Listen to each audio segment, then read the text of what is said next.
सबसे पहले तो सरकारी गुरुकुल पर आप सभी साथियों का हार्दिक स्वागत है।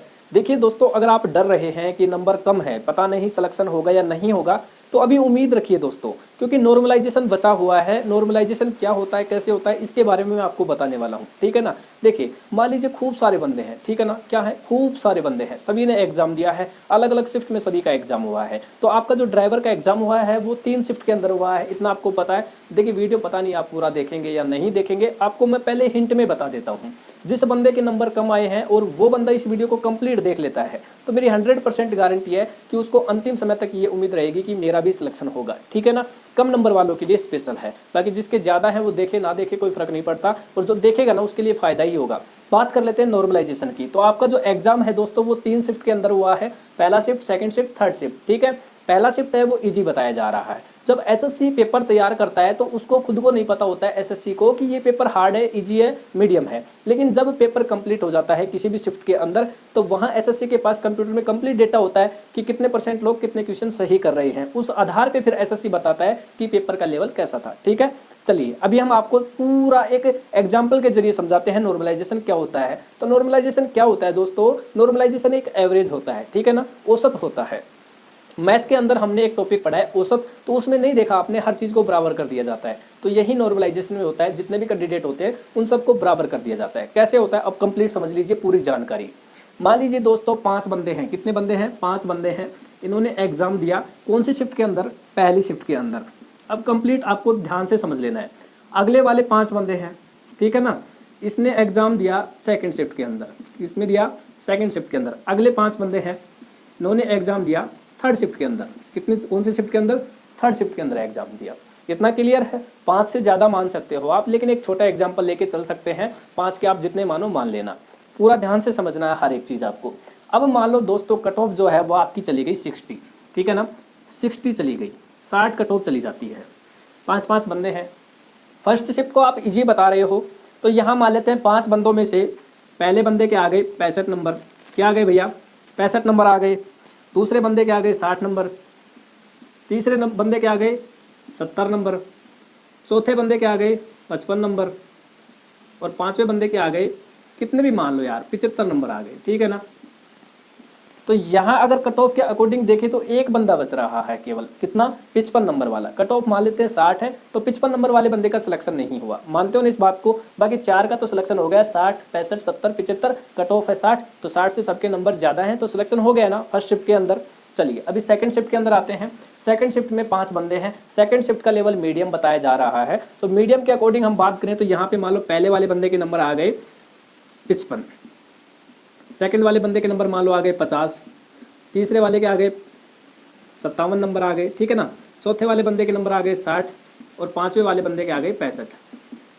अब एक बात बताओ दोस्तों, सेकंड शिफ्ट में कितने बंदों का सिलेक्शन हो रहा है, 5 में से केवल 2 बंदों का, 60 और 65 वाले का। 3 बंदे तो हो गए बाहर, बाकी मेहनत तो इन लोगों ने भी की है ना भाई, पढ़ाई तो इन लोगों ने भी की है, तो इनका भी सिलेक्शन होना चाहिए। तो अभी अभी आपको हम पूरा समझाएंगे। अभी थर्ड शिफ्ट में आ जाते हैं। अभी थर्ड शिफ्ट क्या है दोस्तों, बिल्कुल हार्ड बताई जा रही है। अब थर्ड शिफ्ट के अंदर क्या होता है, पहले वाले बंदे के नंबर आ गए 40, सेकंड वाले बंदे के नंबर आ गए 45, तीसरे वाले के आ गए 50, चौथे वाले के आ गए 55, और लास्ट 5वें वाले के आ गए 60 नंबर, ठीक है ना।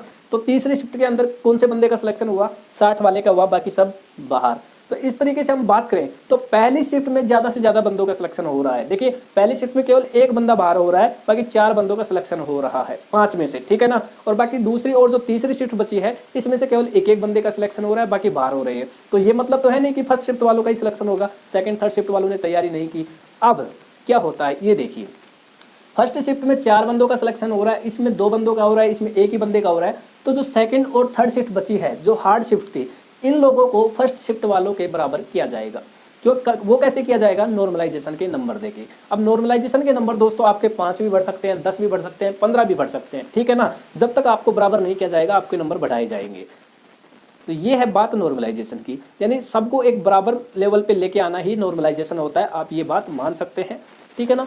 अब देखिए, अगर मान लो थर्ड शिफ्ट थी और किसी बंदे के नंबर आए हैं 40, और इस 40 वाले नंबर को फर्स्ट शिफ्ट वाले बंदे के बराबर अगर किया जाता है, ठीक है ना, थर्ड शिफ्ट वाले 40 नंबर वाले बंदे को फर्स्ट शिफ्ट वाले के बराबर किया जाता है, तो यहाँ 40 हैं और यहाँ मान लीजिए कट ऑफ के अकॉर्डिंग 60 है, तो इसके कितने नंबर कम हैं? 20 नंबर कम है। मान लीजिए इसके नॉर्मलाइजेशन में 15 नंबर बढ़ा दिए जाते हैं। कितने नंबर बढ़ा दिए जाते हैं? 15 नंबर बढ़ा दिए जाते हैं। फिर भी इसके 55 नंबर हो जाते हैं। 60 के लिए 5 नंबरों की जरूरत होती है। तो 5 नंबर मान लो उसके एनसीसी या फिर लाइसेंस की, वो जो लाइसेंस के अगर 1-2 नंबर मिल जाते हैं, तो ऐसे करके मान लो इस बंदे ने ले लिए 5 नंबर प्लस, तो हो गए इसके 60। अब बताओ थर्ड शिफ्ट वाले 40 वाले बंदे का सिलेक्शन हुआ या नहीं हुआ?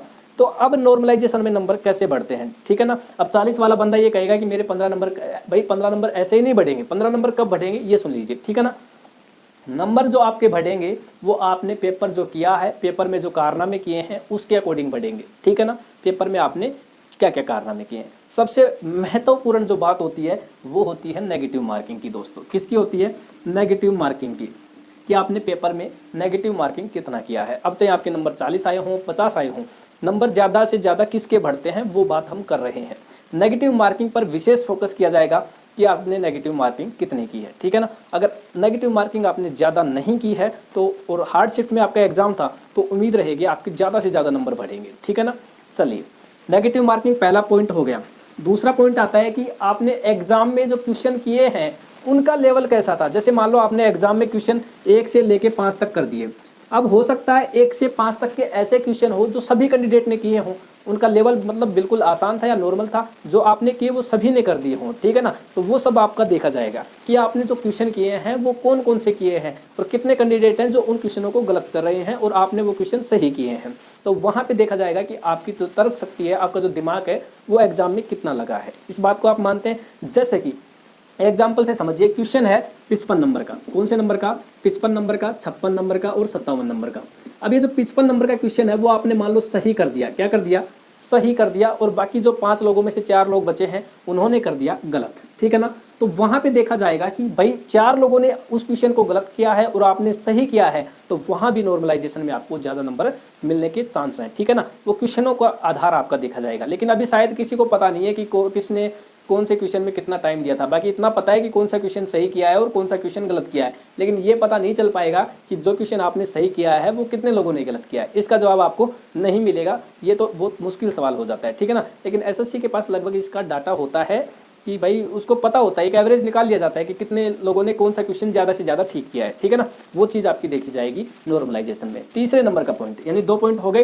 तीसरे नंबर का पॉइंट आता है कि आपने क्वेश्चन सोल्व करने में कितना टाइम लिया है, ठीक है ना। जैसे आपके सामने स्क्रीन पे ऐसे था और कोई क्वेश्चन है तो उसके 4 ऑप्शन है, तो ऑप्शन पे क्लिक करने में आपने कितना टाइम लिया है। जैसे मान लीजिए आपने फर्स्ट में कर दिया ऑप्शन ए, है ना। ऑप्शन ए वाले गोले को आपने काला कर दिया क्लिक करके। कुछ ही देर बाद क्या करते हो आप? उसी क्वेश्चन ए को हटाते हो और बी को करते हो। ऐसे मान लो क्वेश्चन के आंसर आप घुमा रहे हो, ठीक है ना। कभी ए कर रहे हो, कभी बी कर रहे हो, ऐसे आप कंफ्यूज हो रहे हो, तो वो चीज़ भी आपकी देखी जाएगी। इसके अलावा देखा जाएगा कि आपने कौन से क्वेश्चन को कितना टाइम दिया। ये सब तो लास्ट में आता है, ठीक है ना।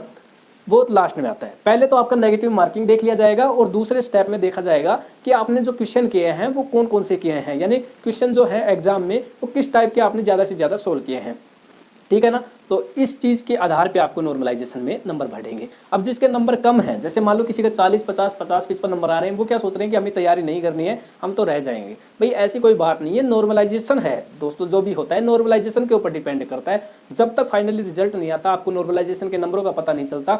आप अपनी तैयारी बरकरार रखें और एक ही उम्मीद रखें कि अपना सिलेक्शन होगा। क्योंकि ड्राइवर भर्ती के अंदर तो दोस्तों ट्रेड टेस्ट भी होता है, ठीक है ना।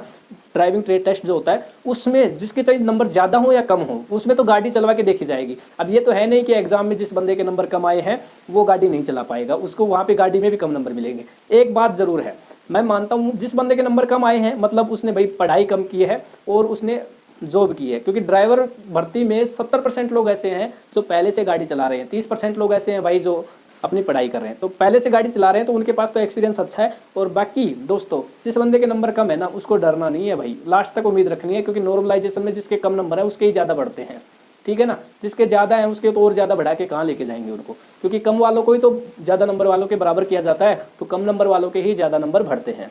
तो टेंशन लेने की कोई बात नहीं है। नॉर्मलाइजेशन का जो खेल है वो लगभग आपको समझ आ गया होगा, किस तरीके से नंबर बढ़ते हैं ये भी आपको पता चल गया होगा। तो यही नॉर्मलाइजेशन होता है और इसको हम एवरेज मान सकते हैं कि कम नंबर वालों को ज़्यादा नंबर वालों के बराबर करना, ठीक है। और बाकी जो एसएससी में बैठे हुए अफसर हैं, ठीक है ना, वो इतने पागल नहीं है, वो हर चीज़ देख के आपके नंबर देंगे और कम नंबर वालों को भी नंबर देंगे, ठीक है। तो आज की वीडियो में केवल इतना ही और फिर मिलते हैं नेक्स्ट वीडियो नेक्स्ट जानकारी में। तब तक के लिए जय हिंद, जय भारत।